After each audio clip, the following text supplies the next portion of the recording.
All we asked for, Facebook, was a thumbs down. We really just asked for a thumbs down. YouTube has had it since 2005. And you were like, hey, what about 5? What about 6 faces? 7 faces. Or one's a heart, whatever. You can still do thumbs up. You can still thumbs up stuff for some reason. But then you can be sad about it. And a heart. And a heart. And you can be angry about it. We didn't want to hurt anybody's feelings with that thumbs down, you know? My favorite is the crying angry face emoji that somebody little tears coming out. Yeah. Oh, I'm 36. I'm just now finding out these things.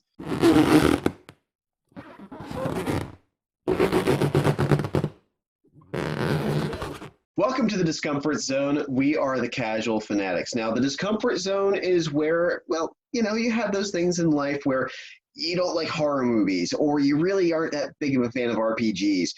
But we all have to step out of our comfort zone to take in some great piece of art that we wouldn't otherwise. So we're a group of friends, the Casual Fanatics, that we challenge each other to these things so that we can actually take them in and appreciate them. Now, I am Paul Stadden. Up here on the top tier is Sydnee Johnson, and below us is Jeremy Brazel, assuming that the video still comes out exactly that way. I may edit it to rotate. You never know. I mean, why not? But every week, that's right. It'll be like Hollywood Squares. It's really great. Hollywood Squares for the people under 50 was a really great show in the 1970s. But what we do is we take stuff from genres or mediums that we don't really care for, we don't really like, or maybe you just haven't had a chance to experience. And we push ourselves outside of our comfort zones to take it in because they're great things that we should at least learn why other people appreciate. Now, we have sometimes taken this to be a little sadistic and really kind of tried to torture each other with some of this a little bit. But generally, I mean, it is actually a great premise because we do get to see the stuff that we wouldn't otherwise take in and really try to figure out, why does somebody like this? You know, like, okay, so for me, I don't like horror. But in an earlier episode, I got challenged to American Horror Story, and I was challenged to the 3rd season and realized the 3rd season is actually really great. It has Kathy Bates, and I found, hey, you know what? Here's something that I really appreciate and enjoy. So we can always find out that something that was outside of our comfort zone can be in our comfort zone. Now, this week, we didn't really plan it this way, but we all got challenged to video games, different kinds of video games. So let's each tell what game we got challenged to, and we'll go around basically explaining why we got challenged to it and why we didn't really want to do it in the first place. Real quick, do you want to explain why we're remotely podcasting today? Oh gosh, I just take it for granted. Like, you're right. So this is in the midst of the insanity that is the COVID-19 quarantining. Depending on when this is not our airs, usual format. Not a usual format. In previous episodes, you've seen us all in the same room. I can't touch anybody. It's just me. Social distancing at its finest. Right. Well, this is just physical distancing. We're still being social. But yeah, and look, we all want to be safe. We all want to make sure that we're not going to infect anybody else. But we still want to be able to live our lives, and we still want to be able to do cool things. So, gosh darn it, Zoom, your stock is shot through the roof. And we thank you very much for allowing us to record as long as we want, by the way. So for social distancing purposes, we are all in different studios, but this is just the reality of living under COVID-19's despotic rule for the time being. Now, what we're going to do is we're going to go through some of these things that were in our discomfort zones, and we're going to talk about why we think that people really enjoy these things, our own experiences with them, and whether or not our minds were changed. So this week, I got challenged to play the game Undertale. Now, I already mentioned I'm not a fan of horror, and there's some horror elements to this. There's some freaky things in there, but mostly it's because it's an RPG, and I can't stand RPGs. Sydney, what did you get challenged to? Thanks, some great timing. I'm looking at me, I'm not looking at you. I know. I can tell you were drinking right then, I'm sorry. The moment. We're not there yet. It's been a long day, but we're not there yet. Fair enough. I got challenged to play Half-Life, which I somehow through years of video gaming have avoided. You have to avoid Half-Life. It's true. I mean, I feel like I really did. Like, I don't know how I managed to avoid it quite this long, because I literally probably had a pretty limited knowledge of Half-Life at all, and Right. it's a long running series. This is made easier by the fact that I don't generally play first person shooters. It's just not my genre of game. We all probably know that by this point. They love challenging me to first person games. It's so wonderful. But so I had to own up to that piece of video game history this week, and for better or for worse. Hey, look, that's the whole point. That's the whole point of this. We get pushed outside of our comfort zones. Jeremy, what did you get challenged to? Oh, I was gonna say, did you finally record yourself playing one of these games? I didn't. Ooh, and question. I wanted to, but it did not get done, unfortunately. Next time. Next time. All We'll record right. ourselves. All right.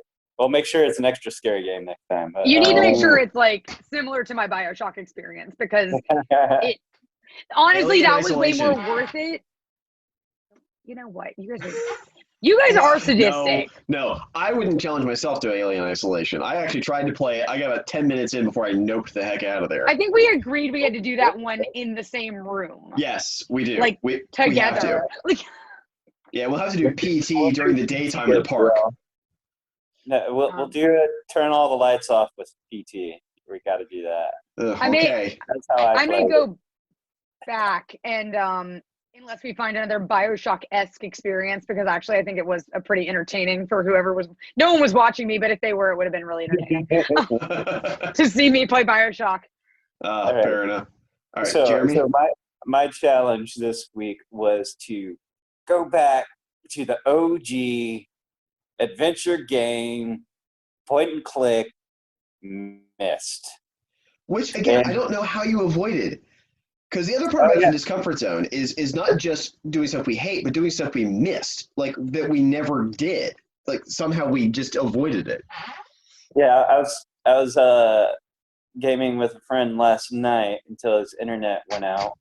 But I told him, it's like, yeah, I got challenged to play Myst this week. And he was like, you've never played Myst? That's the right reaction. That's like never having seen Star Wars. Like, I just haven't seen Star Wars. I never got around to it. You're this level of gamer and you've never played Myst. I love how we use that term, because it's not the first time I've heard that used. You're this level of gamer. Like, I have heard so many iterations of that. Usually directed at me, because I skipped some game that I'm like, that doesn't look like something I would enjoy. It's weird. It sounds like the kind of thing that a non-gamer would come up with in a script for gamers. But we say it to each other. But it's weird. It's like saying to a guitar player, well, you're one chord of a guitar player. Like, it doesn't scan. Like, back in the day, my PC gaming was largely like Command and Conquer and StarCraft. So, all those RTS strategy games. Strategy game. I just ended up missing that. Oh, yeah, Monkey Island. I love Monkey Island. So. Yeah, you see, and Myst is just the boring version of Monkey Island. And I say this as a Myst fan. I love it, but... You're probably, of the three of us, you're the biggest Myst fan. I am, mostly because I love its importance. The influence it had, but... Yes. I thoroughly enjoyed fun. Well, I'll save it, but I enjoyed my experience. Okay, and good. That's good. That's good. And that's the point of Discomfort Zone. All right. So just because I have a tendency to talk first, I'll talk about my experience with Undertale. Plus, it's going to be really interesting getting your guys' take on Undertale. I'm looking forward to this.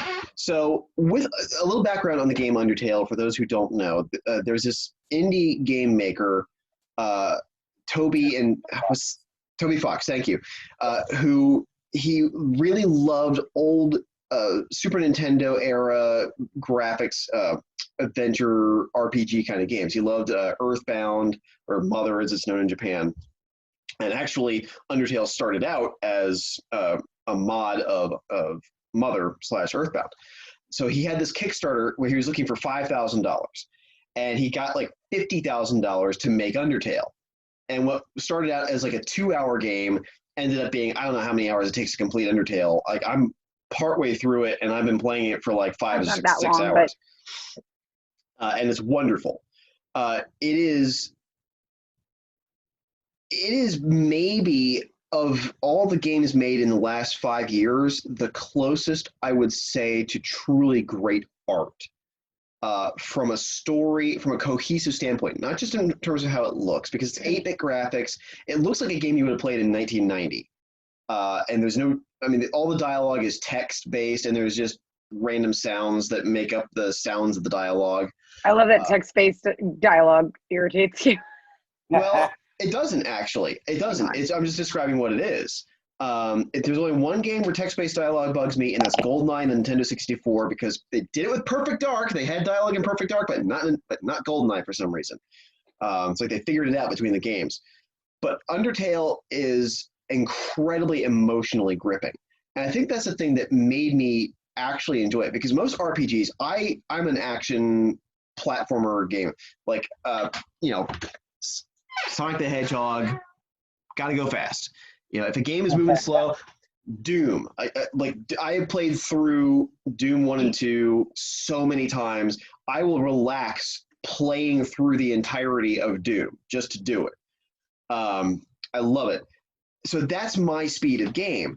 And I do like some, there are games like, I don't know why I loved Far Cry 2, Portal 2. There's some games that are Portal's a legitimately great game, though. Oh, that's another game that I truly feel is art. But Undertale is, I am actually sad that I have missed out on, just because of the genre it was in, because there's also some bullet hell stuff in it, and bullet hell, for those who don't know the term, is basically exactly what it sounds. It's like, it is incredibly narrow corridors you have to pass through. You have one hit and you're dead. These enemies that just shoot massive blasts of bullets at you or whatever, and it makes it incredibly difficult. You have to have really quick reaction time. But to me, it was never really in a fun way. I'm not really a bullet hell kind of guy. It's just not the kind of thing that I'm interested in. But this took all these things that I shouldn't like. I'm generally not a story-driven gamer. I like, again, platformers, Sonic the Hedgehog, Super Mario Brothers, Doom. There's no plot in Doom. There's just not. There doesn't need to be one. And it made me fall in love with the plot. I don't like RPGs. I tried playing Final Fantasy VII. I've tried playing some RPGs over the years, and it just... This is your one go-to for RPGs. You're like, I tried this one, and I didn't like it. Because the one that I recall, everyone knows it, and people have tried to get me to play other ones. There's a lot of other RPGs that people basically, there's infinite other RPGs, but it's the one that people have tried to get me to play other ones, but that was the one that I really okay, I'm going to try, and I couldn't stand it. It was my fault, by the way. It was the Discomfort Zone before we had the Discomfort Zone. It was. We've been doing this to each other for years, and we just decided to start recording it. But Undertale, it has everything I don't like in games, and it's so gripping. The writing is on par with the most emotionally wrenching books I've read, movies I've seen. And the thing is that games do something that no other medium can do, which is why I hate the argument that games aren't art. I think that comes from people whose minds are kind of stuck in 1990, before games were really starting to be really aimed at adults. Because games do something that nothing else can do, except for maybe a choose your own adventure, and not even really that, which is they make you culpable in the moral decisions of the characters in the story. And no other game does it better than Undertale. Undertale has multiple endings. It gives you the ability to play through without killing a single enemy or killing every enemy. And it's drastically different what your character is at the end, whether you do a pacifist run or a genocide run. And it's fascinating to see how the characters react to you as you're trying to do things, because you can actually kill characters that have been helping you the entire time, or you can let the big bad enemies live, and you can go anywhere in between. And I'm trying the pacifist run, because the other thing about Undertale is, if you go through the game trying to do a genocide run and you restart it, it knows you went and did the genocide run, and it will accuse you of being a murderer. And if you delete the game from your computer and reinstall it, it will still do it because it knows. So Toby Fox created this game that was really trying to be something that's alive. which is a very hard thing to do in any other artistic endeavor, any other medium. Games do it best.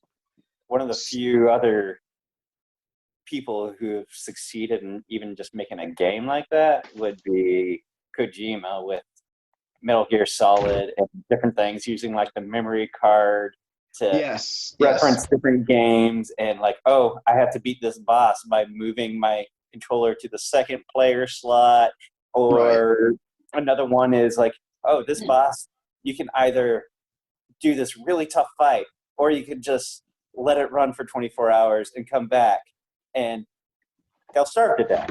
Things like that. Yeah. Now, Kojima, I appreciate Kojima. I think that Kojima is, and the Metal Gear Solid franchise particularly, it's very high on itself, while at the same time, I think that whereas the metaphor is too much on its sleeve, like there's a character in the Metal Gear Solid series named Hot Coldman to represent the duality of man. Is there a more on-the-nose name that you can give? This is the best metaphor you have, Hideo Kojima. Like, Metal Gear Solid, it gets too obtuse and too snooty for its own good, and then it does stuff like that. That's so bizarrely childish. Like, if you asked your 4-year-old what would be the name of this character we're trying to represent that he has two minds, Hot Coldman would be the first thing that your 4-year-old would say. But Undertale's never cheap like that. It's funny. I'm going to say this. I'm surprised. Like, I haven't actually played Undertale, but I've watched a lot of stuff about it. I don't know how I missed it either, honestly. It's just one of those games I never got around to. But I'm actually surprised that you would even think that you wouldn't like it, because the moment, like, I looked into it, I was like, oh, this is exactly, I see exactly why it appeals to you. Right. Like, it makes perfect sense. It's exactly up your alley, and it does some things that are very smart and very, like, interesting for the time, that, like, now we sort of are starting to see be more common, the different runs and the different ways you can play the game and the multiple endings. That, like, in this day and age, like, it's a thing we can do, and it's nice when it happens. But at that time, it was pretty novel, honestly. And to the extent of, like, your game doesn't even forget, like, it's kind of cheeky in my opinion. It's and I love creepy. it. And there are other games that have done that. Like, you have Mass Effect 3 that tried multiple endings and failed miserably. Part of that's due to graphical limitations, because you can only, like, you only have so much time to create these incredibly graphically rich endings. So, of course, you're just going to reuse the graphics. And you have games like Dark Forces 2 Jedi Knight, which let you go down one of the two paths of light or the dark, and it changed the game dramatically depending on which way you went. But Undertale is nuanced in a way that no other game has been. It's just a really smart game. And Jeremy, you were the one that challenged me to Undertale. So you've obviously played it. Beat it a couple times. So what gripped you about it? What was it that made you realize that this was something special that you needed to challenge me to? Well, and this game is, like, while certain elements have been done before, it's like you even have the meta aspect, and there's a free game on Steam called Doki Doki Literature Club, in which you actually have to beat the game, you actually have to end up going into your game files and editing game files and stuff like that, where it's like the computer character is like, oh, you beat the game, then all of a sudden your computer crashes and does some wild stuff. And but the nuance and the characterization of the different monsters in the game, you really get to learn who these characters are throughout the game. And particularly if you do the multiple playthroughs, because you won't meet everyone during every playthrough. There's characters that you have like one in 100 chances of actually running into, and it has little references to the lore and who they are that you just don't get in most games, like Flowey, like his Oh gosh. characterization. And Sans is, of course, the most Papyrus and Sans are both the biggest characters that tend to be referred to Right. in this game, where like Sans is this otherworldly being that seems to know everything that you've done, and he's the one that always makes the references to what you've done in the past. Right. And then you go through the genocide run with him, and there's some, I don't want to spoil it for you, but there's some special moments with that. Like, we had some of the best Right. game music of all time that goes along with it. That's just this dramatic ending that you just feel for that moment. So. I'll tell you what I find fascinating about it, and this I think is part of a larger movement that's happened in the last maybe 15 years or so, which is really trying to understand villains. And I think in popular culture, it was really started off by the book Wicked, which was written from the perspective of the Wicked Witch of the West, and talking about why she's actually not the bad guy in this whole story, and she's actually misunderstood. And I think that became a real running theme. And while I think that it is overused, and sometimes you just really do have to have a villain, and you don't really have to have, like, I think that they swung the pendulum the other direction with the Joker in The Dark Knight, where you just have somebody who's just evil and there's no motivation whatsoever other than they like to watch the world burn. And I think we can fall somewhere more in the middle where, like, you can say, okay, yeah, maybe this guy does have a motivation for being evil, but it's still terrible what he's doing. And what Undertale does that's so brilliant is it does let you see every facet of a character, and it does let you see it lets you see every motivation of everybody, which is something else you can really only do in a game. You only have time to do in a game. And you can choose to explore that motivation or choose not to. And in the pacifist run, which I'm currently trying to run, the character Toriel, she's trying to keep your main character, the fallen girl, in this world, and the motivations that she has is very mysterious at first, and you think, oh, is she trying to protect me? And then you eventually find out, I don't want to spoil too much for those who may go play it, but you find out that she was involved in the war between the humans and these creatures.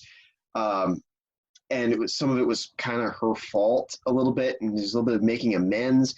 So it's a very rich, deep lore that was created, and it shows me that we're not that far away from the general populace realizing that a video game can do something is just as deep as Lord of the Rings, with a rich mythos, just as deep as comics that have been running for 50 years, like X-Men is going to be coming up on 60 years in a couple of years. My gosh. Yeah, 1963, I think, was when the Uncanny X-Men began. And of course, you go to Superman. It's been running for 90. So you have video games now, which is a relatively new medium that is just now showing that it can do these explorations and deal really well with the explorations of morality better than any other medium can. I don't know if there will ever be a museum exhibit dedicated to video games beyond just like really well done video game art. But maybe there will be some time that we walk in and you'll see displays of games running, and you'll see Metal Gear Solid, you'll see Undertale. I know. There's actually, I forgot the guy's name, but he makes video games, and he also is a part of essentially trying to make a Criterion collection of video games. And one of his first projects was redoing essentially pixel perfect emulations of original Mega Man games. Wow. That got released a little while ago by Capcom, and they've been releasing other ones since. But it's they're on Steam, I think. Being able to collect all these different games into one space to be able to preserve their legacy for, as long as we can. Yeah, because bit rot's a real thing. With Grim Fandango, the re-release of Grim Fandango a few years ago. That was the whole thing about it. It wasn't just to give it better, shinier graphics. It was because it needed to be preserved. Yeah. There are these games that may disappear if we don't do remasters and make them available for new systems and new operating systems. And preservation is important. It's a really interesting thing because, like, I have a lot of my really old games. I have a lot of my original Super Nintendo games that I had as like a kid. A lot of my original N64 games, and I like over the years as they've been remastered, and every once in a while I'll pick them up if it's a game I really love. I have like 4 copies of Ocarina of Time, The Legend of Zelda. This week I like just on an accident, not this week, a couple weeks ago, before we went on lockdown. I just haven't played it yet.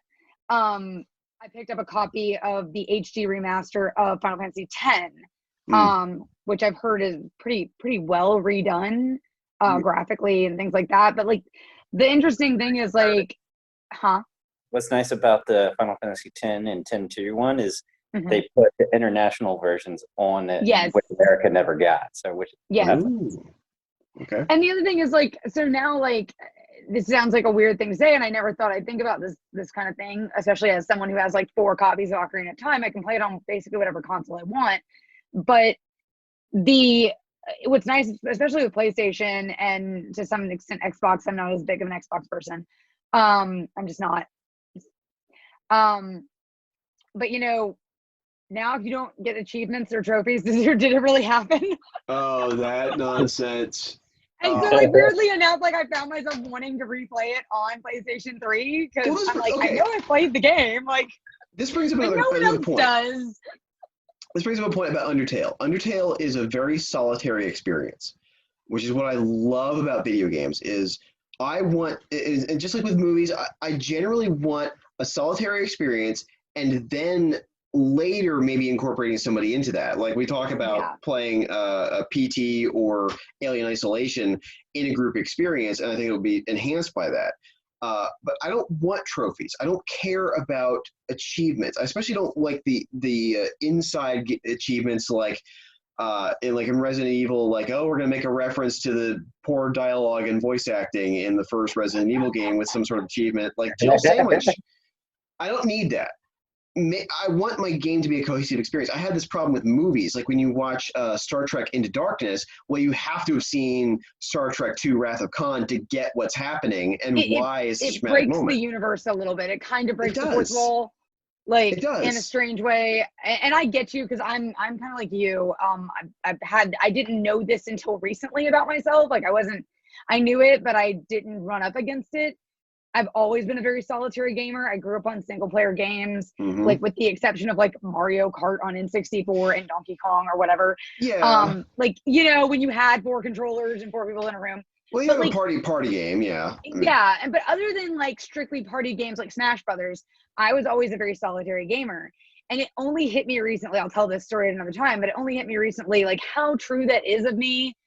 Because I do agree with you. I've gotten annoyed at including people in gaming situations. However, like it is kind of interesting in this case to me to like see it rebuilt on PlayStation 3 and have it preserved in a way that like I've always kind of worried because I've had cartridges specifically, not so much discs, but cartridges are prone to going bad.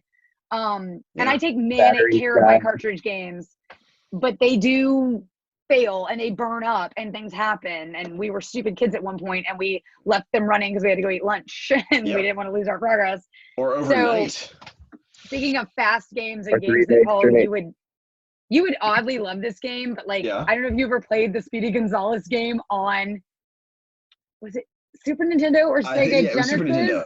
I remember the N2 Game Pro. I burned that game up. Like we charred the what do you call it? The inside, you know what I'm talking about. The key part, like the slide. The actual board. It was burned. The circuit board. Wow. Well done. That's insane. We played that game a lot. You would love that game, Paul. As a Sonic fan, you would legit love that game. Oh, I would love that. For some reason, that made me think of the old Spot 7-Up game. Oh, gosh. The best product placement game maybe ever. Except for the Chex game that was based in the Doom engine that came in Chex cereal in 1996. That is a brilliant. We're in some ancient stuff here. Like we're in ancient. Undertale brings us out because everything that is old is new again. So you have this nostalgia, and the other thing about Undertale that's so great is it is a real nostalgia trip, but without being an old thing.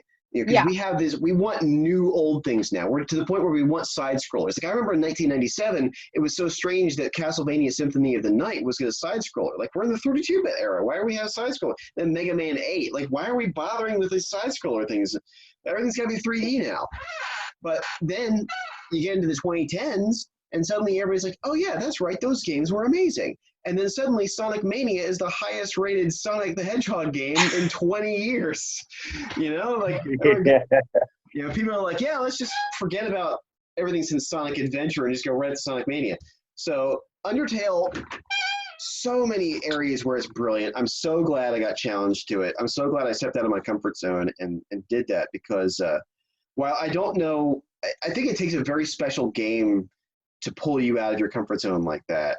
And make you appreciate something in a genre that you don't like. And Undertale really, really has done that. I've been playing it pretty consistently every night, just because I want to be more in that world. It? Oh yeah, that's one of the two games. Multiple endings. Maybe there are some games I play over and over again because I want to explore everything. Undertale is such a story-driven game. I generally only want to do it once. I'm that way. I get bored the second time. Well, it's not so much that I get bored. It's not that I get bored. It's that world is the way that it was. It'd be like watching Star Wars and having a different person win at the end. I wouldn't want it. Or reading it. It'd be like reading Ringworld, but they never find the Ringworld this time. Or the next time you read it, the Ringworld was exploded the whole time or something. Like I want to take in that story and what happened with those characters that one time, and that's my memory of it, and that's my experience with it. And maybe that is me kind of violating some of what I talked about with what games do really well, which is another thing that it does artistically is that it changes every time, and it can change every time.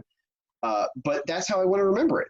There's no plot in Doom. I can go back and kill those demons however much I want. Many times you want. But Undertale will always be that one thing.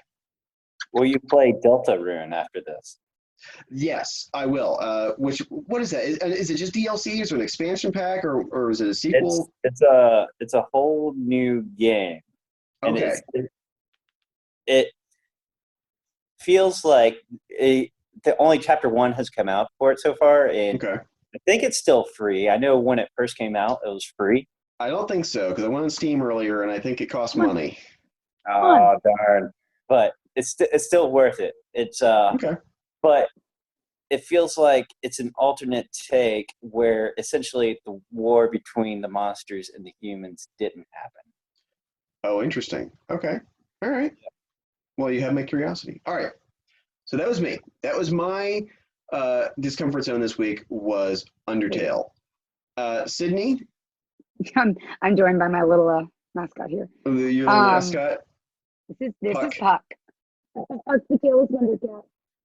And Puck, what did you have to play for Discomfort Zone this week? Puck got to watch me deal with. I had to catch a rat. Wait, that was not out of my. That was Ray. That was he my had to cat. catch a moth the other day. So that was hilarious. Oh, nice. Sometimes I just let them when they get in the house. Like I just let them go because it entertains them for a while. Fair enough. He's very interested in the microphone right now. Aww. You can't see it, but so tell anyway. me about Half-Life. Okay, so Paul, you were saying yes. I'm watching Jeremy's. I'm moving. You're mobile. This isn't fair. Sorry, my screen's also trying to go into sleep mode. You were saying there are some very special games that will get you out of your comfort zone of the genres that you like. Yep. And Half-Life was not that game for me. I didn't think it would be actually. Okay. Real quick. I want you to expound upon that while you. Well, you don't like first-person games, and I once heard a friend of mine describe Half-Life as a first-person crawl through the ducts, which, as much as I love Half-Life, is very accurate. It's very accurate. So full disclosure, I couldn't find a copy with all the crazy that was going on this week. Right. I don't have Steam. Unlike these two, I don't have Steam. I probably should get Steam. Why are you biting me? Jeremy, don't bite Sydney. He's a no, Puck's a jerk. He really is. I have the cat that no one wanted, for the record. Not a joke. It's the truth. It's so harshly awesome. I love him. So sad. The cat nobody wanted. Hi. So anyway, so full disclosure, I couldn't find a copy, so I watched a playthrough with no dialogue. Like straight the playthrough. Ooh. I didn't want anybody's commentary informing my opinion, because Paul knows how I feel about my opinion being informed by other people. Yeah. So I just straight watched it. Okay. It was a really actually interesting experience. I feel like I still got the grip of the game. Because I ran it on my big computer screen over here and just like sat in front of it. And so I wanted to be interested. I really did. Okay. And I'm going to say this, with everything going on in the world this week, in the first 10 minutes of this game where you're like on the train going through, and like it's an interesting graphical experience for the time, I felt like. It's been a long time since I played that era of games, specifically in a first person. There's some graphical stuff in that game that was groundbreaking. It's interesting. It was actually really interesting to watch from that perspective. But like, you're going through and I'm seeing the human characters and they're so gray that I initially was like, it's a zombie game. Oh, that's harsh. I thought they were bad guys. Oh, that's I'm like, maybe it's just the pandemic, like, overview situation of the world right now. That hurts. However, it hurts a little bit. Like, they're so gray that goodbye. They're so gray in color that I was like, are they? And then when they were talking to me, I was like, okay, they're friendlies. That was my first like 3 minutes of that game. Was being very confused over who was the enemy. Graphically, I get that it did some really crazy groundbreaking things. Mm-hmm. The playthrough that I watched was really like, I gotta hand it to whoever did this playthrough, because they did not die once, and I feel like that's an endeavor. That's not easy. I died a lot. The playthrough is like, they don't die ever in this playthrough, and it was like 3 hours and 30 some odd minutes. That's not long for a game. I understand. I played 200-hour games, but like, this was, the problem was that around the hour and a half mark, I started really getting bored. And this was the point at which it really does become a first-person crawl through the ducts, like it is. Yeah. And like, I get it. I get why people liked it. I will tell you what I am really interested in is, apparently there is a VR version coming out. Like, there's a virtual reality Half-Life coming out. It's Half-Life Alex, yes. In 3 days from when we record this. Terrified of like what it's gonna look, because I feel like now it's gonna be a lot more like visually terrifying. Oh, it's visual. We're playing it in virtual reality. But like, I'm really interested actually to see, because the concept is like there. The story concept is kind of there. Yeah. I get it. I get why people like the game. I got bored. I would have gotten bored even had I been playing it. Yeah. I'm gonna come real clean here. Because the games that did what, for me in first person, what Paul is talking about and broke my genre barrier. I'll call them first person shooters. One is not technically a shooter. They're both first person games. One actually, lo and behold, is BioShock. BioShock, to me, it was such a visceral experience. That's art. That game is that, like, art. I can't even debate it. Like, it's a great game. I get it. It terrifies me. But I understand, and it makes me want to continue to go through that process, no matter how. It's like, who is this Andrew Ryan guy? I want to know more compelling. Through that. It's compelling. It's super compelling. And it's Atlas shrugged the game. The story is just there. And at the same time, like, it is a shooter, but it doesn't get monotonous in its shooterdom. The other game that did this for me was Dishonored. Once again, not technically a shooter, but yes, a first-person game. Yeah, but they have RPG elements to them, both BioShock and Dishonored. They do, and that makes them a better genre of game, in my opinion. Well, see, and that, to me, that makes it confusing and distracts from the action. So, and Dishonored, another game like Undertale that gives you a lot of choice over the morality of your character, which is really fascinating.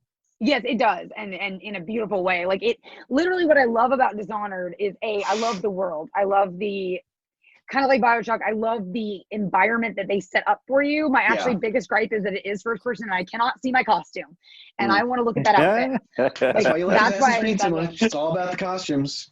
What you need to do is get the mod and watch your guy run around really funnily, but you get to see the costume. Yeah, you're the one that in Assassin's Creed 2 got all the feathers and got Ezio that feather cloak, aren't you? And despite the fact that it attracted all the guards, you still wore it, right? I wear the most dramatic.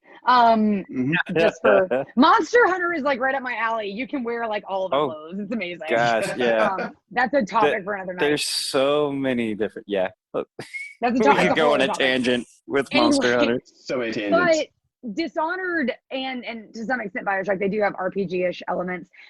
I'm going to make a point here that like Paul just hit on, and he's like, oh, that distracts from the action. I have found, sorry, I'm trying to keep my computer from going into sleep mode. Good call. I have found that like there's a thing that happens when, for me personally, when I'm gaming, and I think it probably happens for other people, where if the action does not break appropriately, it almost detracts.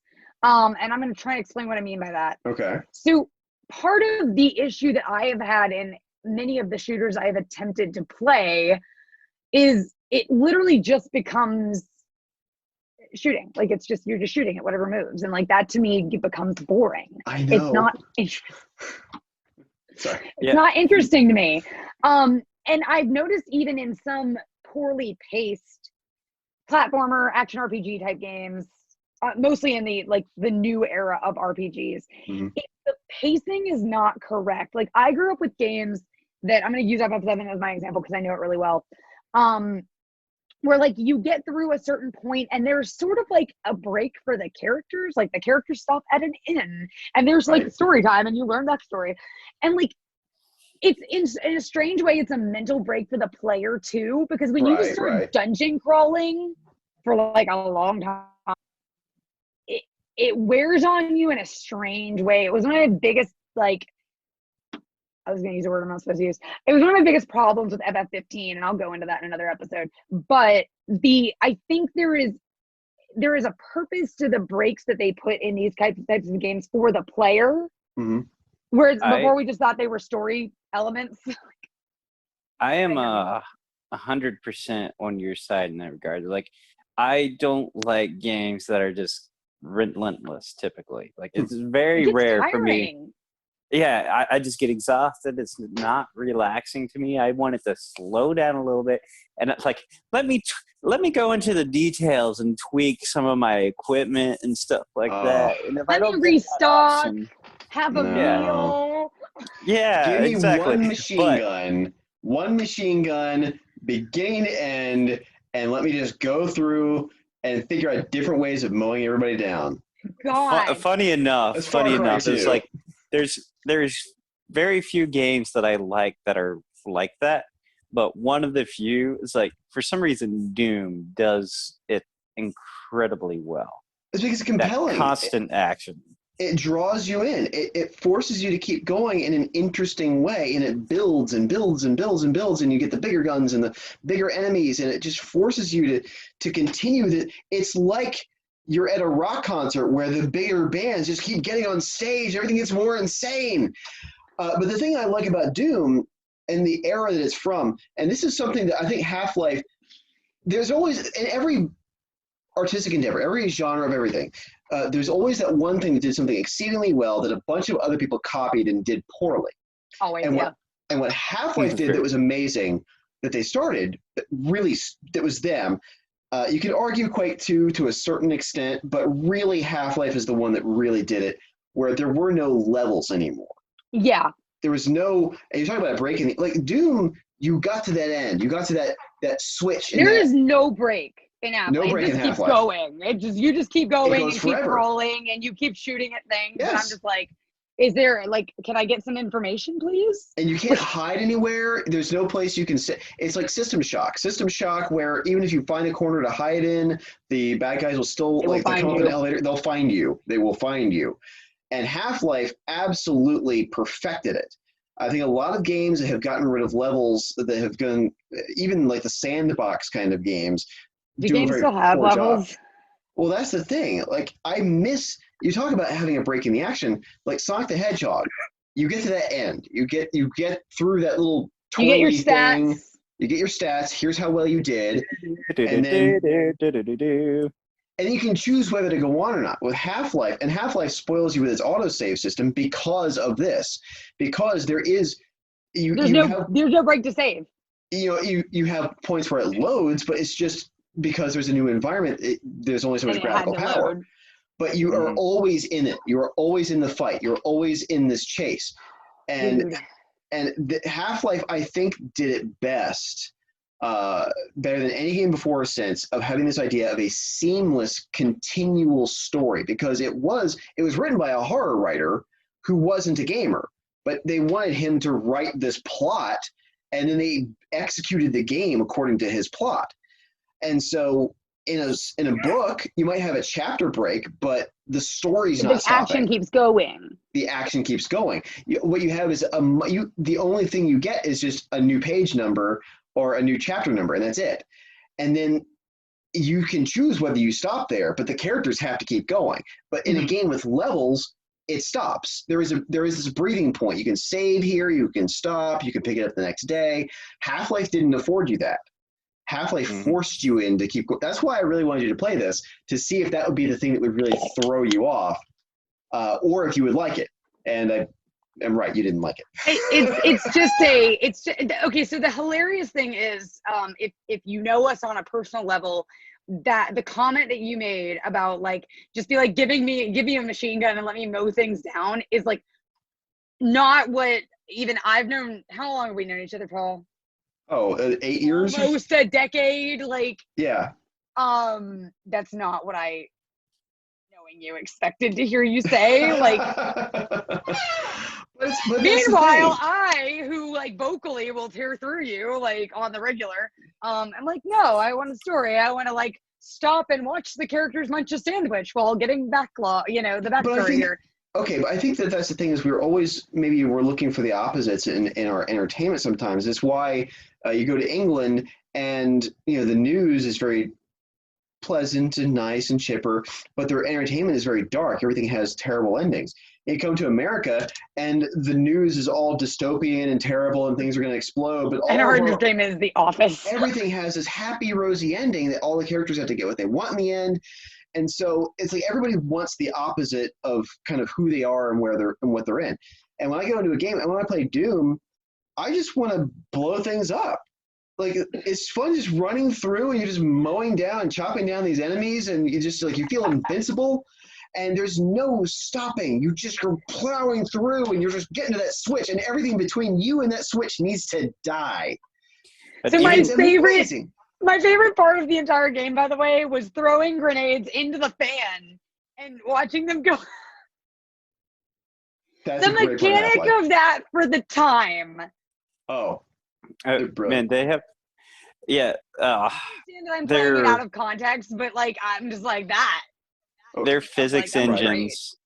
It's like why Half-Life 2 became what it was is like partly because of the physics engine, and a lot of the game ended up becoming this physics platformer almost. Yeah. And it had some of the inspiration of Portal inside of it before Portal ever existed. It's funny that's so much more interesting to me than mowing things down. I think you would dig Half-Life 2 basically because of the gravity gun. The gravity gun is one of the all-time great video game weapons because it's not really a weapon. It's being used as a weapon, but you can pick stuff up, just anything you want, and just hurl it at enemies. At one point in Half-Life, I think it's Half-Life 2 Episode 1, you can pick up people with it. it is such a blast to use, and Half-Life 2 is a very different tone than the first Half-Life, because the first Half-Life is very dark and moody and atmospheric. Half-Life 2, while it still has a lot of that, you never stop, you're always running, it is much brighter. It is much, although they're, okay, except for Ravenholm. Everybody who's a Half-Life 2 fan just got shivers down the spine when I said Ravenholm. And the poison head crabs. And if poison head crabs isn't the scariest phrase you've ever heard, then you're not doing English language right. But the game is overall brighter, and I think it's much prettier, which helps a lot. Mm-hmm. And the gravity gun, it goes a long way for that, because it's such a creative thing to use, because you have to figure out how to use the environment.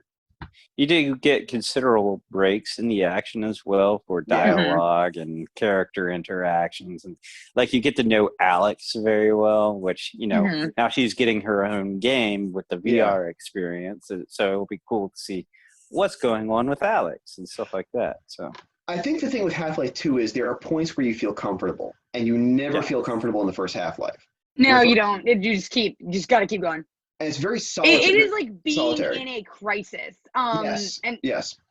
I have some experience with that kind of thing in real life, mostly involving like people's medical issues, and I won't get into that. But like the thing is, like it very much feels like a crisis situation, which I gotta hand it to them. Like kudos. It feels like something went wrong, and your only objective is like get out of here. Yeah. And like there is no stopping. Like you're not hiding in a closet. Like let me reload. And the thing about Half-Life 2 is giving you the companion of Alex it goes a long way to making the game feel it feels more cooperative. It feels like there's more hope. The first Half-Life, it's so solitary, and it was such a horror thing. It really is kind of like and if you were to take Alien Isolation and make it into an action game, is kind of how the first Half-Life really is. And you don't get that vibe in the second Half-Life at all. But it is the revolutionary, where modern gaming has sprung from. 22 years later, it's still the hallmark of first-person gaming, or first-person shooters. So it's worthwhile to at least try it. Now, there's one thing I think you would get if you played it yourself. Yeah. And I've been talking about the moral decisions in games. The game cannot continue. Nothing bad happens until you make it happen in Half-Life, because you're the one that starts the resonance cascade. You're the one that pushes that thing into the game, and it won't happen unless you do it. You can just sit around, like you can sit around. This is the game now. The world will be fine forever. That reminds me of what's it called? Why did I just forget the name of it? Not Killzone. Far Cry 3. Yeah. No, Far Cry 4, where it's like technically, if you do nothing, you can get to the end of the game. If you sit there, the main villain tells you, "Hey, just wait about 15 minutes, and I'll be back, and we'll take you to the airport, and you can go home." And if you sit there for that 15 minutes, he'll come back, and the credits will roll. Yeah. So it's like you start the events of Far Cry. I don't know what's going on with my AirPods. Sorry, guys. Oh, did you lose for a They're second? like not charging. I don't know if I think my That's case okay. is like we were talking about another first-person shooter. You did not need to be part of this. I really don't. That's the sad part. But yeah, you're right. And Far Cry 4 is interesting, and that's the whole Far Cry series could be another delving into the morality of being part of the decision making. But I think that Half-Life was an interesting game to kind of, I don't want to say force you into, but challenge you to, because not only is it a significant game, but it is a game that it goes out of its way to make you feel uncomfortable. It does. And I think in its time, it probably would have been a lot harder of a play. Like now the graphics have aged and it's a little easier. It doesn't feel so horror-ish. Jeremy told me that up front, and he was very much right about it. Yes. But getting in the vents sucks. Getting in the vents is tough.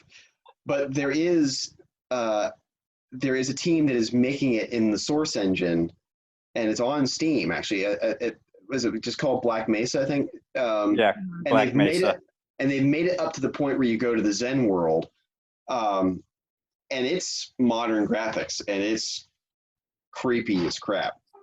Yeah. You know what I love about the Black Mesa remake is it's on Steam. Valve created Steam. Valve created Half-Life. Yet they're letting this happen. They're not stopping it.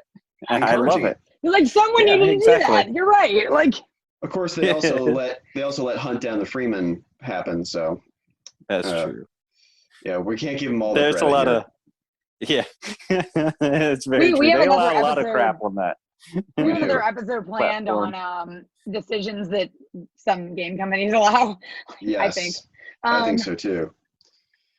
So Half-Life, the determination that you have from it, did you see what people like about it? You see what people think is great about it? I see what appealed to people about it in the time. I see the influence and the importance. Would it make me a first-person shooter gamer? No. Did it compel me to keep playing, like to go play it? Not really. I think it's an interesting concept, but like I told you guys when you challenged me to BioShock, like as much as I hate that game, like I love to hate that game. Like I adore the experience of like hating it, which I didn't the first time. I did not come to it that open-minded. Now I'm real determined. Oh yeah, because it compelled the art. I think I knew the art would grab you. The artistic nature of the environment would grip you. So there's Half-Life. There's Half-Life. Is Half-Life. So speaking of artistic achievements, and all of us are doing games this week. Jeremy, I challenged you to a game. I can't believe you never played. You're a gamer. You're a much bigger gamer than I am. And this was like this was a defining game for my gaming life. A game which I first played on the Atari Jaguar CD. What was the game? The game was Myst. Myst. Also the only person who has an Atari Jaguar CD. I was one of 8 people. Interesting thing, like the game Myst. Just thinking about the history of the game and how influential it was at the time, but seeing where the genre has gone and essentially has died. Yeah, there's not really a game like Myst anymore. Where there is plenty of room for this genre, like, but you're not seeing it, and it's like you see elements of it in certain types of games, particularly RPGs, will have elements of adventure in it, the adventure genre in it, and have adventure style like puzzles in it, but they guide you a little too much in RPGs to really capture the spirit of that. It's like recently, like I only can think of 2 recent examples of adventure games that really capture the early spirit of it. And that would be Siberia 3, which came out last year at some point, and it's like its budget was so low and all these characters, you could tell it's just like, while the first 2 Siberia games had considerable budgets, this third one is like it's not the prettiest thing to look at. It's some of the animation is kind of painful to watch and stuff like that, considering it was made last year, right?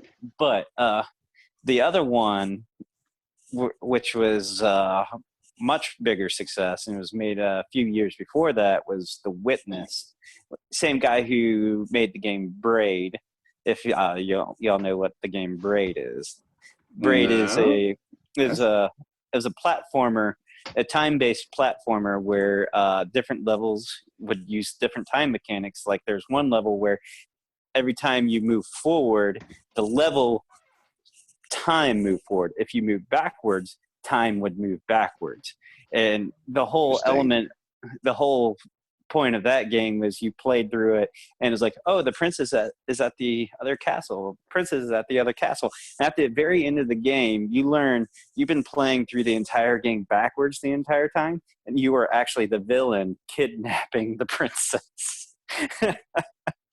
So it's a crazy little game, but you had it just broke me and Paul. I was like, what even? That is a brilliant conceit. Yeah, it was. Screw talking about Myst. Great. I don't want to talk about Myst anymore. I want to talk about this. Oh gosh, no! If you haven't played Braid, it's 100% worth your time. It's a great game. What other thing could you do that in artistically to make that experience happen other than a game? You can't. None. Absolutely not. Because you can't tell that story in a movie. Yeah, it's a video game trope specifically that it played upon. Yes, so, but more than a trope being played upon. I mean, this literally. I mean, not even Memento did that. No. Or could do that. No, you're taking me back to my film school days, Paul. Yeah. Every time someone brings up Memento. I know. Oh, I know. yeah. I've watched it a million times. Sorry. I had to watch it a lot. It's a very fun game. It's like, if you had an artsy game, this is definitely very much an artsy game. But he came out later, like 7 years later, you had him come out with a game called The Witness, which wears its Myst influence on its sleeve. You're on this mysterious island. You don't know why it's been abandoned. There's all this technology all over the place and all this interesting stuff, all this interesting lore in the background. But what's interesting is how he updated the style of the game. Right. Is like, okay, you go back to Myst. So here's what they should have done and how to evolve the genre is how you see in The Witness and what you compare it to in Myst. Myst has all these puzzles which have a type of logic to them, but a lot of times they get to the point of being very obtuse, and unless you fully understand the game's logic, you're not going to understand how to complete this puzzle.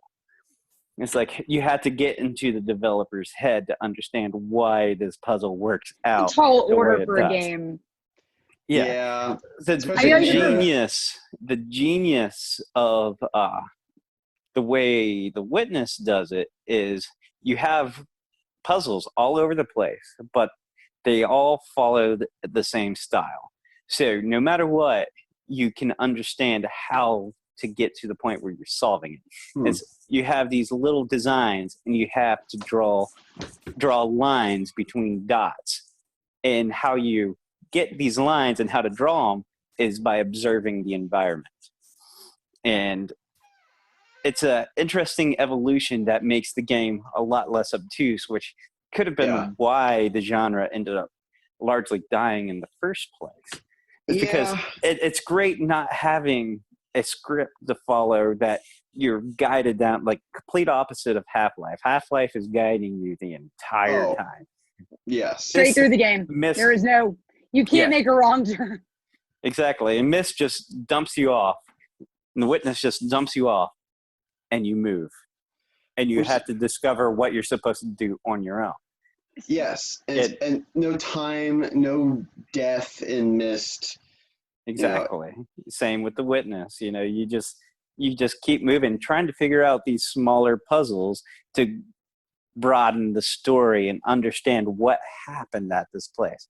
So my experience with Myst, that being for the first time ever playing, going back to the granddaddy of all point-and-click adventure games, it was a wonderful experience. I loved the game.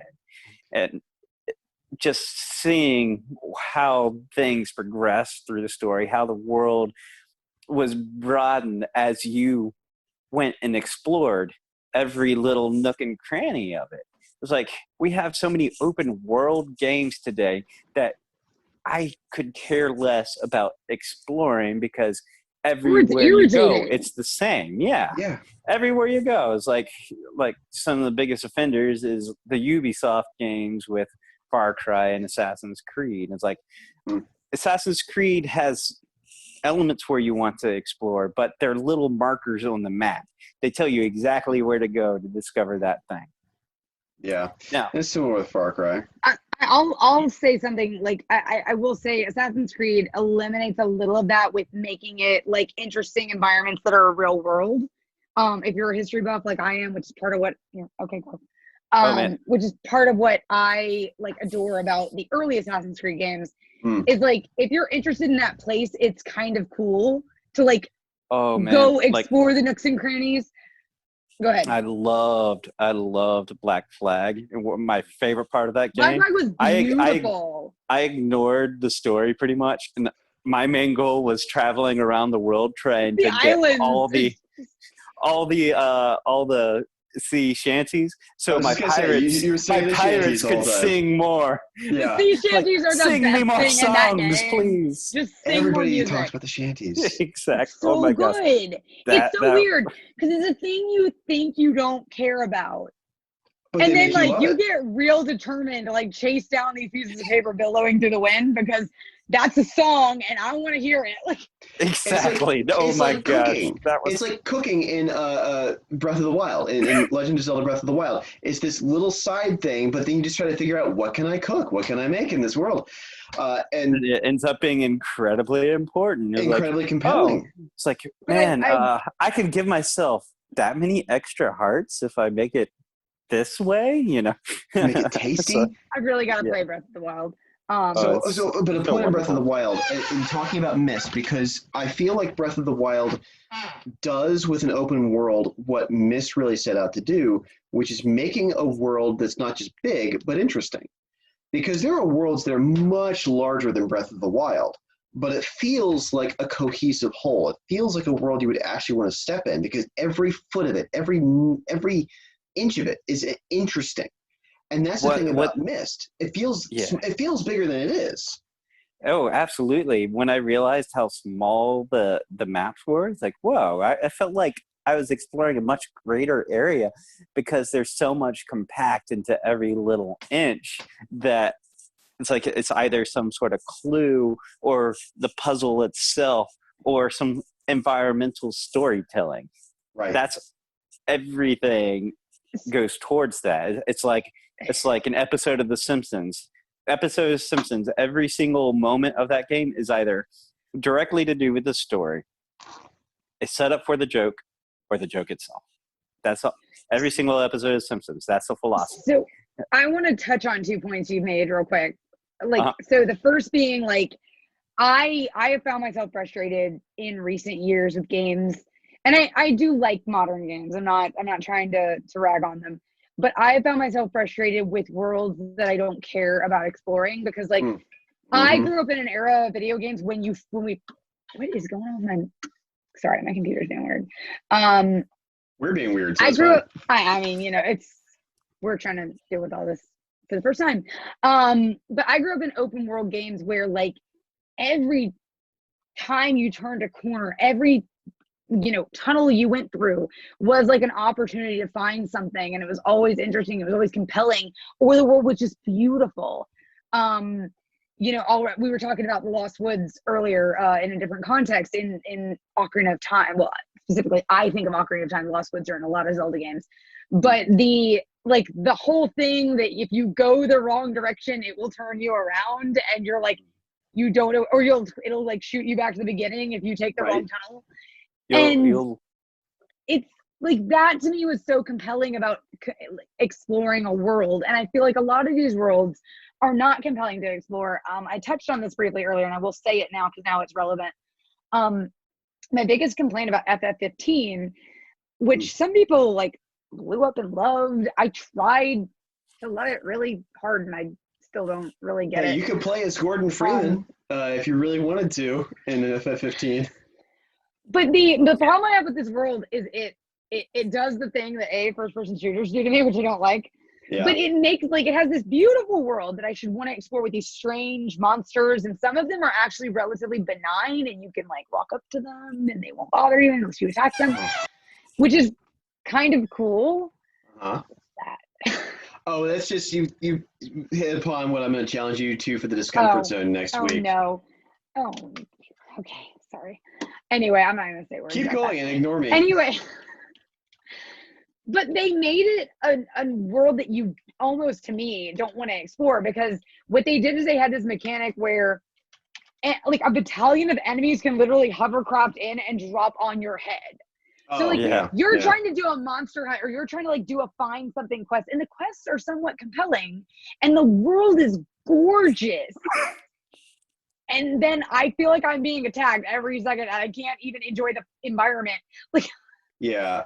Look, there's a thing that's to explain some of the genius behind Breath of the Wild and why it's so explorable is the way the world was designed is, one, you know, everything fits within the world.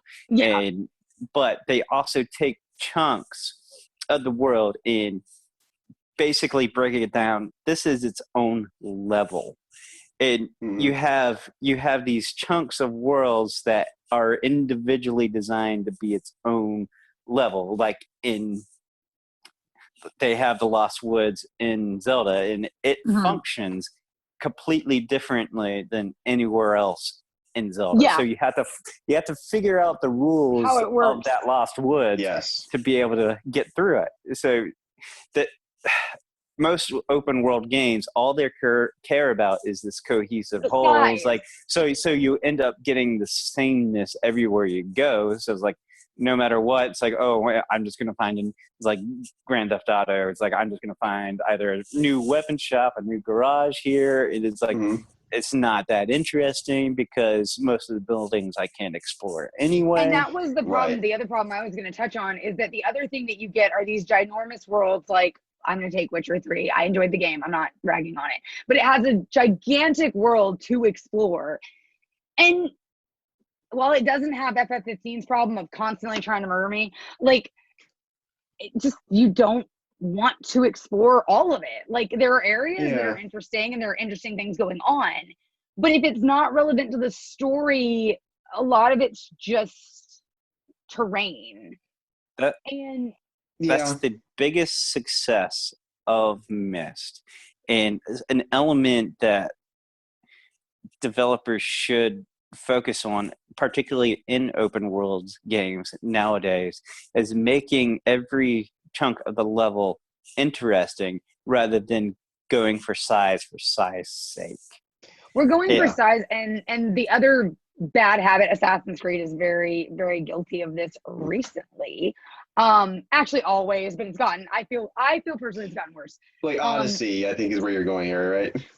The repeat structure to missions, side quests, other kind of side quests. It's like you took 4 elements and you put them on repeat in a gigantic world. And this is what I get ragged on a lot about by a mutual friend of mine and Paul's about not finishing games. And the reason that I don't finish a lot of games like this is because it becomes monotonous. Yeah. What's the point? No, I've done the same mission 40 times. Guilty. It's same thing. So like, I don't care what happens next because I already did it. Yeah. So that's the nice bank robbery. Okay. All right, whatever. It's another bank robbery. Yeah. And the other 5 thing was better in that regard because you had the heist. Heist was a great breakup to the regular gameplay. The heists were the best part of the game. My problem with Grand Theft Auto is the moral choices it forces you to make, and I don't want to make them because I don't like anybody in Grand Theft Auto.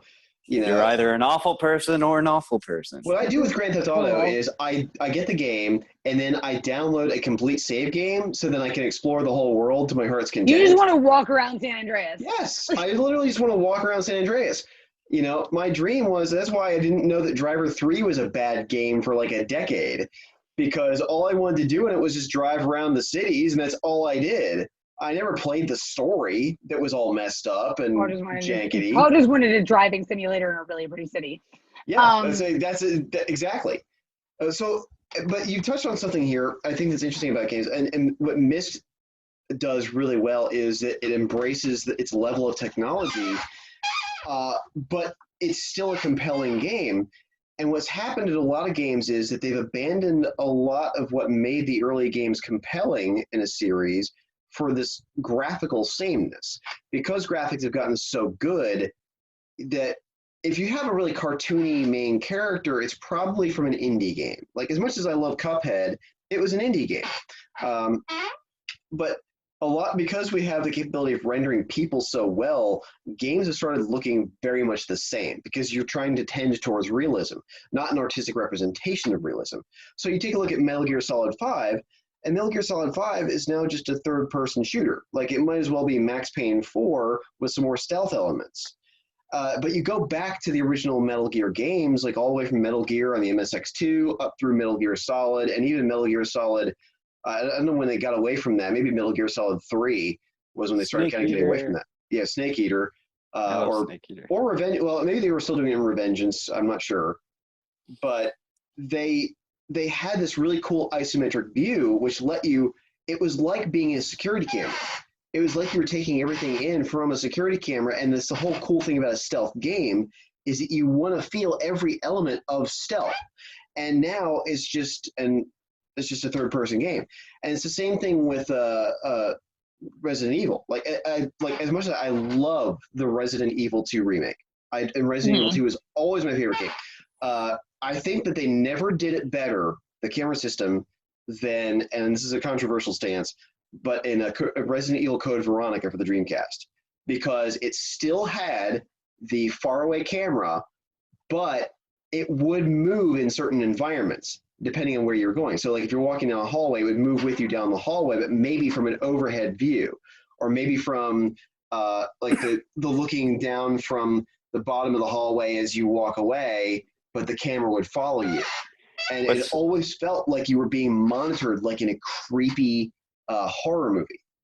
And we lost that. What's kind of funny is like I kind of am the opposite in the regards like, oh, thank God I got this camera freedom and things like that. But, you know, it does make it harder to do like set up scares because you might not be looking in the right spot. So it makes it tougher for a horror game. Yeah. But the way they were able to do that in, say, Resident Evil 4 is the claustrophobia of being able to make narrow corridors. And when you're actually shooting, it's difficult to have, you don't have any mobility while you're shooting. Right. So you have these things. It's like you have to look at them. And it's like, oh gosh, they're getting so close. And you're just shooting at them and trying to kill them. And yeah, I don't know. I mean, I think that, like, okay, like Resident Evil 7 really worked. It was a first-person perspective. But I feel like that there's a shame then that fixed camera thing is gone, because it was done because of graphical limitations, of course. It was done because you could have a static background and have polygonal figures move around in that environment. Yeah, and you didn't have to render the entire environment because you only have one direction. In complete 3D, yeah. But it's not just a graphical limitation, it's also an artistic choice. And that's the thing that's fascinating about games that come from an era where you have graphical limitations, where you have to do with the best of what you can. And we lose something when we get away from that. Interestingly enough, a game you might not be expecting me to use but it uses that whole Code Veronica style camera where it's a fixed camera but moves along with your character. You can't move the camera itself, but if you're moving down a hallway and things like that, but that would be the recent Switch game, Luigi's Mansion 3. Oh, okay, interesting. So you actually have these. I'm so excited about that game. Oh, it's really fun. I'm really excited about that game. I don't blame you. It sounds cool. That is like a piece. That game I feel like is a gaming piece of art with how much personality they put into every little moment of that game. So like you open little corridors and like a scary mask pops out and you have this funny little animation that Luigi does, but like few games get the comedic factor as well as that game because they just put so much personality into the animations of the characters. And that's the thing. I want to see a world where everything has care put into it, which is why I think that I knew you would appreciate Myst. Because every inch of that game, that island that you set out on, all the 4 worlds that you go to, you know, going into the spaceship, going into the ship. The mechanical world. The mechanical world. The dilapidated stone world, everything, and the five worlds. I'm sorry, because you have the woods that you go to. Everything is so well thought out. It was created by artists who happened to be making a game. Yeah. The people in Cyan, I mean, the only previous work they had done on a game was a game called Manhole, which as a kid, it was just one of my favorite games. Because the great thing about Manhole was there was no point to the game. And that kind of carried over into you Myst. kind of miss those games that you could just like run around the world. But not like a Skyrim way where it's like you have 400 side quests, but you have a completely thought out tiny world that you can fully explore the details of, but there is no end. And with Myst, there's no end until you make it happen. You can go to all the worlds all you want. You can never put the last page in the book or get trapped in either of the two brothers' books, the red or the blue. And you can, and which by the way, I have to think influenced the Matrix just a little bit with the choice between the red book and the blue book. Red pill, blue pill. Red pill, blue pill. But there was no ending to it, and Manhole was very much that way. It was very much just an enjoyable kids going through this world. There are a million ways to connect from this world back to this world, back to this world. And they really carried that over in the Myst, but they were artists, and they wanted to just create a rich, detailed world that happens to have puzzles and happened to have some characters. And it was such a brilliant thing that they did. That was, it was incredibly technically impressive for the time. It was what cemented the CD-ROM as the thing that was going to be what games were on for until CDs went away fairly recently. Until physical media started to disappear. But it cemented CD-ROMs. And hey, I still buy discs because I'm that person. I still buy discs. If I can get it on a disc, I own it on a disc. Exactly right. But the problem is that Myst got a reputation as being a very impressive tech demo that happened to have kind of a plot. Mm-hmm. And I think it was very, very unfair to the game. And I'm very much a Myst apologist, not just because of the influence on gaming that it had, but I don't want to play the real Myst that came out, I think it was like 2010 or so, where it was an actual, like you could actually walk in the world. It wasn't like changing a frame and like moving in the world, like you wouldn't just like zoom into the next frame of the world, but you could literally walk around it. And to me, that ruins some of the magic of it, because it would be like if you took Sonic the Hedgehog and did a side scroller, but just made it 3D graphics. Sonic the Hedgehog 4, it would make it a really unpleasant, dumb game that nobody would like. So another thing that I want to touch on, though, about Myst, and I really respect this about this specific game, is that, and I've felt this way about games, I hate to say it, for a while. I think it's getting / has gotten worse in recent years. And that is the fact that, like, I mean, we talked about when you challenged Jeremy to this, that, like, the final puzzle is, like, one of the most difficult things. Like, some people have never beat it or are not sure how they beat it. And I feel like games have sort of, and Jeremy touched on this earlier, they've sort of thrown in the towel to the lowest common denominator in some respects, with exceptions to like things like Dark Souls and like things that the crazy people play, which Asura's Wrath and all that jazz. Yeah, Dark Souls for the win. Dark Souls. I mean, Dark Souls for the getting killed all the time. I mean, yeah, exactly. But you have to you do masochistic to play that game. But the thing about it is that I'm not advocating for that in all games. I think we need a happy medium. But like we're in an era of a glowing trail shall lead you to the next thing. Yeah. Or go explore and I don't know, like why am I like looking in this tree stump? I don't know. Yeah. Like, so we got a twofold problem of like these massive worlds that are sort of becoming a little bit boring. If they're not done really well. And some people do, like some games do them really well, or at least admirably well. But then you also have the problem of like, is it too easy to get? And I'm going to like kind of step away from the RPG / action RPG world because that doesn't really have as much of that anymore. Like it's more actiony than it is puzzly.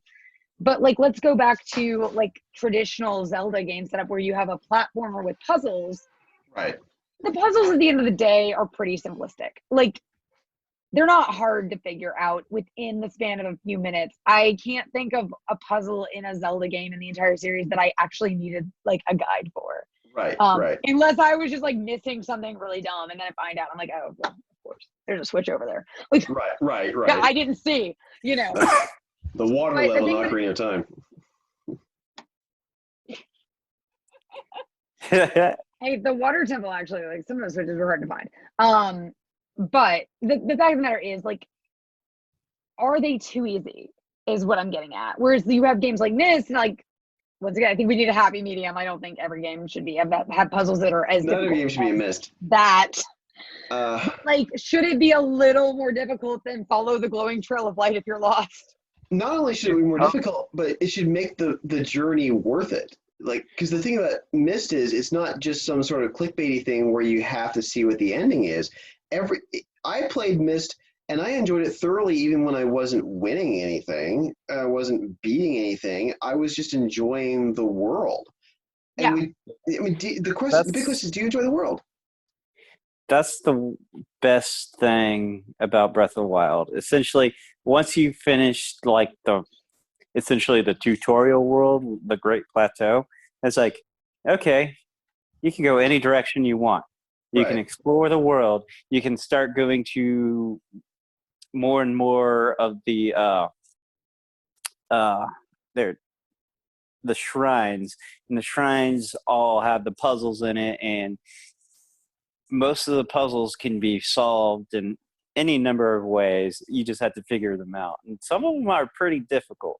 So I'm glad to hear that. It has I'm actually glad to hear this very happy medium. It's essentially why. What's funny is, like, you bring up Dark Souls and you bring up Zelda. It's like my two favorite games this generation are Bloodborne, which is by the Dark Souls creators. Which is by the Dark Souls creators, yes. Yeah, I gave that a shot. Breath of the Wild. Bloodborne is, oh my gosh! If you get used to the game, it is entirely worth it. I need to try again, but that might be one of the things I challenge you to. So I think that's a different kind of hard, though. It's a different kind of challenge. Like, yeah, and that's why I want to see more games made by non-game people, because they do things like that. It's like listening to a piece of music written for one instrument that's being performed on another. Nothing's idiomatic. My favorite thing ever. Nothing makes sense for it. And so, like, you play Cuphead, and it's made by animation geeks. You play Myst, it's played by it's made by artists. And you have these games, and you play argue Half-Life. It's a hard, written by. Have you played Paul? Have you played either, like, and not that they're amazing games by anyone's standard, but they're interesting games, and that's why I bring them up. Have you played either Heavy Rain or Beyond Two Souls? My problem is when a game gets to be too close to being like the old FMV games from the 90s. And that's the point that I'm trying to bring up. Like, let's see here. I press X, and then I'll just wait a minute for stuff to happen. Oh, I got to brush my teeth. I better wiggle the sticks back and forth. And so that's how I feel about Heavy Rain. I bring that up because that is how Heavy Rain is. Heavy Rain is a comedic. It's a comedic masterpiece when you fail every one of the QuickTime events and you just let it roll. Oh, he's just tripping over everybody. I'm sure it exists, but I need to see a video of that. Like, I need to see a video of, like, every fail, because, like, the point I'm trying to make here is, like, I get where you're going, but, like, an example of it not going quite amazing. Yeah, is like true. Those two games. Conceptually, I feel like really interesting ideas. Yes. In practice, where did Jeremy go? Oh no, we lost Jeremy. Oh, maybe his phone died. We'll have to get him back. I gotta text him. You want to text him? Yeah, I'm gonna text him and get him back. But anyway, that was my only point into bringing up those two games. Is like, people, like, non quote unquote traditional game designers making games is very interesting at times. Yeah, well, here's the thing. I like chances they're taking, because it's like movies. Movies have gotten so homogenized because you want a you want a reasonable return on your investment, and I texted him to call back in, so we'll see. That was what I was. Yeah, my watch. Well, I hope he does. I hope it works out that this is not just like oh no, his apartment we'll get him exploded. Back. I you know, came up with the worst thing that could have happened. I know. I'm sorry. We were just talking about like Dark Souls and stuff, like things exploding. But I like seeing chances being taken because I think it results in something that's interesting. Like if and I know this is a tough thing for studios because the whole thing for them is they want to make money. So if it goes wrong, it's a lot of money. It's a big investment, you know. It's a video game's a big investment. You know, but hey, you make Shrek 5 and you know you're going to get a certain number of people to the theater, you know? And I think that's part of the I hate that Jeremy got like kicked off. I know, we gotta get him right now. He has the best thoughts on these things. He has the most thought out, rationalized thoughts. We'll try and get him back in. But like what I was gonna say is I think that's part of the problem was why we get into these monotonous video game build kicks. And don't get me wrong, I play a lot of AAA game titles, right. But I mean, I'm still in Assassin's Creed now. Like I like the philosophy of Assassin's Creed. I'm willing to admit the gameplay has some issues, guys. Right. But the thing about it is that unfortunately, I see why they do this sort of repeat format because they get the green light that it works, and so they just churn them out because we will pay for it. And like sometimes I as one of those people, unfortunately. Hey, but I think it can only carry you so long. He's back. Okay, good. There we go. Awesome. We can't do this without Jeremy. No, we can't do this without Jeremy. We can't. Like, I don't even want to continue. The whole premise of us doing this podcast. I have returned. Good. Oh, we're like. I was gonna say the whole premise of Paul and I when we decided to start this podcast was we had to have Jeremy. Like we have to include. So I'm like, we can't talk about these heady topics without Jeremy. What the crap? We can't do this. This is wrong. So to fill you in, I went on a bender about like the investment that goes into games and like the unfortunate like monotony of AAA games at this point in time. That's all you missed, really. Yeah, more ripping on Heavy Rain is basically what it was. But no, actually, it was really kind of faint praise for Heavy Rain because of the chances that it took and kind of damning to the rest of the gaming world because games are going the way that I think movies have, where it has to be a safe bet, it has to be a safe investment. Although there are more opportunities for taking chances thanks to things like Steam. Thanks to the indie industry. Yeah. And some of these little games are beautiful. But when it comes to the AAA gaming world, it's like if you have a popular thing, they're going to put every dime into it. So it's like we forgot about the AA games. Like games, that's why Nintendo is like it's so nice because you get all these games like Luigi's Mansion 3, which is not the highest budget game in the world, but it's very different from everything else that's out there. And very high quality. Hence why I'm excited about it.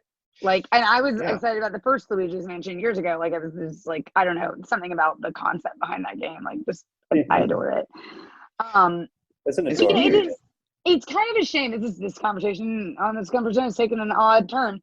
But it's kind of a shame, I feel like, because some of my favorite games in like the PS1, early PS2 era were like little weird one-off niche kind of games that were just really amazingly good. One of my favorite games of all time that like not that many people I feel like talk about, like it has a fan following, but it's not a big fan following, is Legend of Dragoon. And it was this beautiful little RPG. And like it was one game. That was it. It told a great story, and then it went away forever. Yeah. There's another obscure little one from that era that's like, there's never been a game like it since, is As Your Dream. That's I remember that game. Oh my god. Like, you have this Pokemon element where you're capturing monsters, but you also have it's like a dungeon crawler at the same time. Mysterious dungeon aspect where every time you go into the tower, It's So completely for different. Paul, You have Azure Dream was this game where you literally you go into a tower. It's like this ridiculous amount of floors, and you go as far as you can. But every time you have to leave from like your little Pokemon monster type battles, and your monsters need recovering, if I'm remembering correctly, every time you have to leave, you start back over on floor 1. Ooh. Like it was. And the big thing is your character went back down to level 1, and if you died in the tower, you lost all the items that you had. So it had rogue like elements as well. Dang. So you could go in. It was a tough little game. Yeah, it was very tough, but your monsters kept their level, and then if you had equipment that you upgraded and things like that, they would stay the same. But if you died, you would lose your upgraded equipment. I think I'd rather just have permadeath. I think I'd rather just have permadeath like they do in Doom. Gosh, that's awful. It's a little game, it's a grid-based game. So as soon as you get near some monsters, it turns into this turn-based thing where, like, if you move, everything else moves simultaneously with you. Okay. And this was not the kind of game I was into. It was exactly the opposite of what you were into, and I loved this game. Oh my god, I forgot about that one. It's one of my favorites. All right. The little one was like, I don't know, Jeremy, did you ever play Guardians Crusade? I'll blow your mind. Actually, I haven't. Oh my god, but I never played Guardians. It's the quirkiest little RPG ever. You gotta play it. I have it. Okay. But the reason that I bring this up is that, like, Paul's changing headphones too. I'm glad it's not just me tonight. No, I was coming to grab something specific. If we're talking about strange niche games, how about CPU Bach for the Panasonic 3DO, complete in box? Why do you own that? I don't have a Panasonic 3DO anymore either, by the way. I still keep meaning to buy one, but they keep getting more expensive. That reminds me of a Xbox 360 RPG. It was called Eternal Sonata, and it was based on the life of Chopin. So. Which is actually really cool. It all takes place in his mind. It's actually a really cool game. Yeah. But no, CPU Bach. See, we're talking about games that take chances, and this is why I want to talk about Myst. We have gone on a strange little journey tonight. We have, but all the games that we're talking about tonight took risks. They took big risks, and they paid off beautifully. And CPU Bach is one of those ones that did not. So we all know the name Sid Meier. We're all gamers here. We all know the name Sid Meier, Civilization series. Well, he made a game called CPU Bach. It's a play on C.P.E. Bach, which is one of the sons of Johann Sebastian Bach, and probably the most famous of all the composer's sons of Johann Sebastian Bach. And so CPU, obviously computer. So the whole thing is it composes music in Baroque style on the fly, and you give it the parameters of what you want, and it will make music for you in the Baroque style. It will do counterpoint and everything. And that's the game. It's amazing. And really weird, and I love it. It's weird. And you can even see on the top, like here, like they advertise like, oh yeah, it's Sid Meier's CPU Bach. Like, it's the whole thing. And so as a kid, like I have never owned this game and a Panasonic 3DO at the same time, which has always made me so sad. That's why it's still in the box. That's why it's still in the box. I got it. It was in the cellophane, and I didn't care. It was like I knew I immediately removed a lot of value by removing it from the cellophane. But like, no, I'm going to be playing this game at some point. But so I like rewarding risk, weird, out there, strange risk. That's why I was so happy when Cuphead was announced, and I was looking at all the art in the game. That's the amazing thing about the success of Demon Souls back before the Dark Souls series. Yes, Demon Souls almost never made it to the United States until it almost never made it at all. Yeah, Atlas decided to publish it in the United States, and it came over, and man, Sony regretted not being the ones that published it because it sold gangbusters, one of the highest selling Atlas games of all time. Well, and the guy in charge of making the game, he was put on that game because nobody wanted it. Nobody wanted to develop this game. It was going nowhere. And so here's this guy who like he liked literature, and he would make up words because he was Japanese, and he would read English books, and he would just make up words for where he didn't know the word. He would just put his own word in there. And he started putting that into this game of making this weird lore that you would just kind of fill in with your own imagination, changing all the game mechanics and everything, making it hard as tough as nails, and just making whatever he wanted, because the publisher didn't care. Like they were just like, yeah, do whatever, because complete freedom. Complete freedom in a way like most people won't ever get to design something, and most people will never take advantage of in a good way. Yeah, what's great about a whole episode on that. The guy you're talking about is now the president of From Software, the developer of that. That's game. awesome. That's awesome to hear, because I mean he was the one that he saved that. He made that game what it was, and he made what is now considered the shining example of a game that is tough but worth it. Yeah. Which is, and because people who play these games like love them. The cult following behind like dying thousands of times is hilariously amazing to me. Like, oh man! But what's interesting about to the point when I died like 11 times, too. I'm like, I'm done for the evening. Right. But Demon Souls was particularly interesting because it was particularly punishing, because every time you died, not only did you just lose your souls, but a chunk of your health bar started shrinking. Right. So not only did they punish you for dying in that way, they made it next time you wanted to fight, it made the fight tougher. Right. Harder. But let me get back to Myst, because Myst is tough as nails, I think, especially for when you're playing it as a kid, but you don't die. That's a very weird dynamic of the game. There's no death at all, but the game is ridiculously hard. And I think that's what compelled me about it. It's like, okay, like I would say Portal and Portal 2, they're not really hard games. They're ones that you can figure out the Portal puzzles. They make you think. They make you think. And that's what I really appreciate about a game, is it makes you think in some way. And that's why I loved Undertale, why I loved being challenged to Undertale. That's why I loved Half-Life. And Half-Life more of like a mystery kind of, who is the G-Man? What is my role in all of this? Who are the Zen?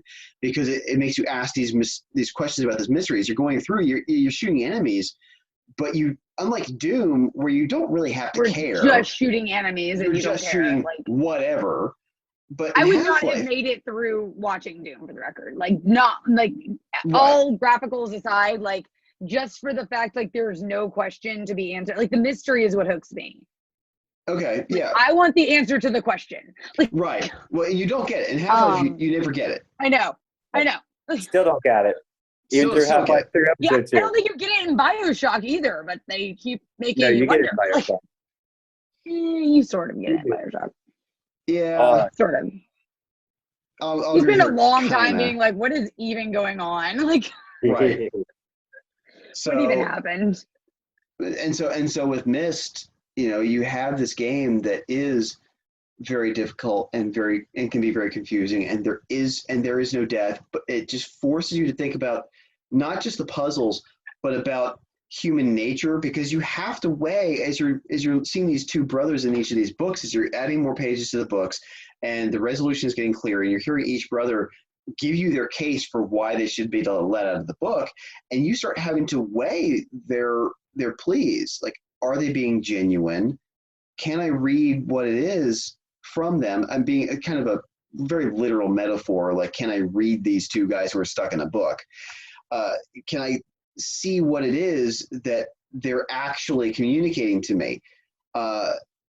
It's all these different facets of the human experience that's distilled into this one little game. And that's what I find so fascinating about Myst, and what I find fascinating about Undertale, what I find fascinating about Half-Life, is these games that make you question the human experience and who we are and our role, whether it is in survival in this horror, or whether it is trying to communicate and empathize with otherworldly creatures, or whether it's solving these incredibly difficult puzzles. mindless games, I don't think that we, as much as I love like Sonic the Hedgehog and things like that, increasingly I want games that do challenge that and that do challenge me, that do make me feel something, I'm shocked. I do, and I love Sonic the Hedgehog. I love it because sometimes a game is just a game, but there is a time for mindless video games. There's a time for mindless video games, and it's time, Doom. Again, I love Doom, and as I said earlier in this episode, I want to be able to go with the machine gun blazing. But Half-Life gave me both, which is why I wanted to play it. Half-Life, BioShock, these games gave me both. They gave me the opportunity to go in with guns a-blazing, but maybe question why. It's like, did you ever play Last of Us? Oh gosh. Oh god. Oh man. That is another game. That's a tough one. That's the best game I've ever played that I'll never play again. That is exactly how that should be put. That's how I feel about Are Undertale. you going to play the sequel? No. Is my question. You're not. I thought the ending to the first one was perfect. Was sufficient, I don't want to know anything beyond that. I didn't play the DLC for the same reason. Yeah. But for the people who want it, it's there. I'm not going to fault anybody for wanting to play the second one. I just don't know what more you could say in that world that was so. It's like I don't want to see the Matrix. Like I would like to have not seen the Matrix sequels. Like because there's this perfect story that exists exactly as it should be, and that's how I feel about The Last of Us. And we shouldn't spoil it because I mean, actually, it's a game that's like that's art. That is worth playing. It's a game that's. It's hard. I don't mean hard. Yes, it's hard. It's hard and it's terrifying and it's emotionally. I will say, okay, I'll say this about the beginning of the game. For those who have not played The Last of Us, first off, welcome to Earth. But we play video games.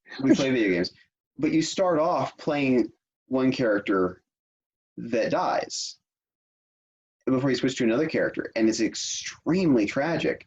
And that sets the tone for the game. And the ending is similar level of darkness. I don't really want to give away more than that, but I'm just getting goosebumps right now. Don't give it anything of Last of Us because it is. And I think The Last of Us has been very good about not the spoilers are out there, but they generally think people are pretty cognizant that it's a game you need to experience. Yeah. It's like the end of Red Dead Redemption. It's just one of those endings you need to experience. But Red Dead Redemption is spoiled a lot more than The Last of Us is. I see a lot of videos talking about John Marston and what happens to him, but not a lot of people talk about Last of Us. Ending.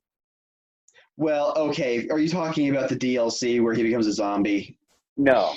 Okay, all right. Because it goes beyond Marston after. I don't want to say anymore because it's such a wonderful moment in the game. Are you talking about the guy that we don't know whether he's death or God or whatever? No. Okay, all right. Not fishing, Paul. Yeah. I don't want to spoil. Fishing. Stop fishing. He's trying to not do the thing we're talking about doing. Hey, give me the information, Jeremy. Just bleep me out right quick, all right?